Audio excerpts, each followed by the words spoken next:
Hello, mutants, mute animals, government officials, or people just wanting to play the game. Let's talk about Stun-Baton Thrust and how we have the potential to push this card beyond its limits. So, Stun-Baton Thrust is a free difficulty, free control, 1 mid block, 0 mid for 1 damage, all attuned with Stun 2 on face.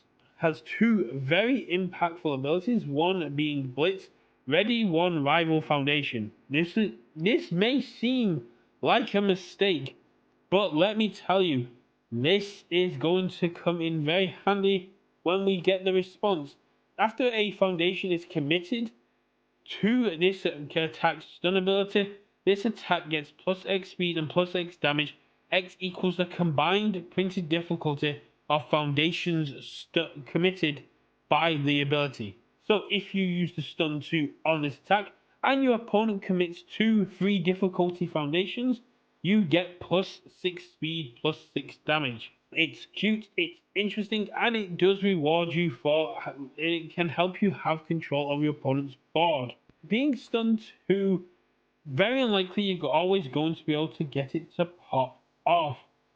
However, there are some very cool instances that you can have some fun with these cards.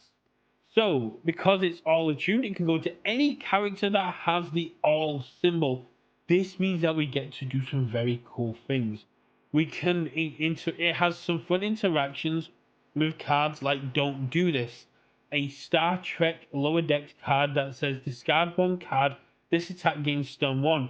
Because Stun-Baton Thrust does not say printed stun, or does not say once per enhanced step, or once per turn, or have any kind of limit to it.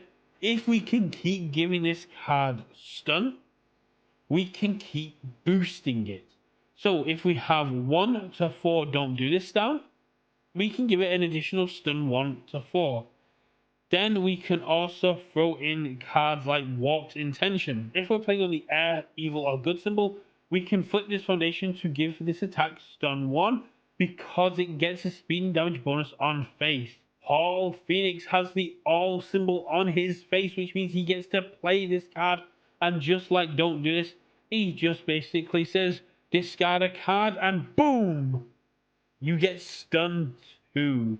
Now, you don't get to use the second ability to increase the damage, but it does give you a nice setup. And also, Stun 2 on Stun-Baton Thrust is very powerful, very cool. If your opponent's in deadlock, you have got access to things like Lumbering Monstrosity, which will give it stun 1, and also Pull from Danger, which is another deadlock enhance, which can give stun 2. Following the Paul Phoenix aspect, if you're playing Military Police Presence, which has commit, this attack gains stun 1 and gains 1 damage. Very powerful, very cool. The Garrison gives stun 1. We have Kendo, which has commit 1 foundation. Your mid attack gets 2 damage and gains stun 1, which means you're doing 2 damage and giving the ability to gain additional speed. It's a very cool and powerful way to play. You've got Ruthless Mockery as your second enhance. After say playing a Paul Phoenix, you then get to throw down 2 damage, draw a card, and gain stun 1. This is absolutely solid, and this isn't even taking into account that in Girl Power we saw a lot of the all symbol gaining access to increasing keyword ratings. You have the asset from May Hatsume, which can turn that stun 2 on Baton's face into a stun 3. Yes, it's a response you can't do with the rest of them. You have the potential to make Stun-Baton absolutely huge, and it can only get stronger. Yeah, we lose Ruthless Mockery in February next year, and I'm sure there's other cards that are going to be very powerful that are going to be going as well. But we've got a whole new year of cards coming in next year, and if we can keep giving if we can give Stun-Baton Thrust more instances of stun, if we can stop our opponents from flipping their stage, if we can get control over their stage, we can make this attack so hard to block and have some real fun with it. This is a real push the buttons, have fun kind of card, and those are the cards I absolutely live for.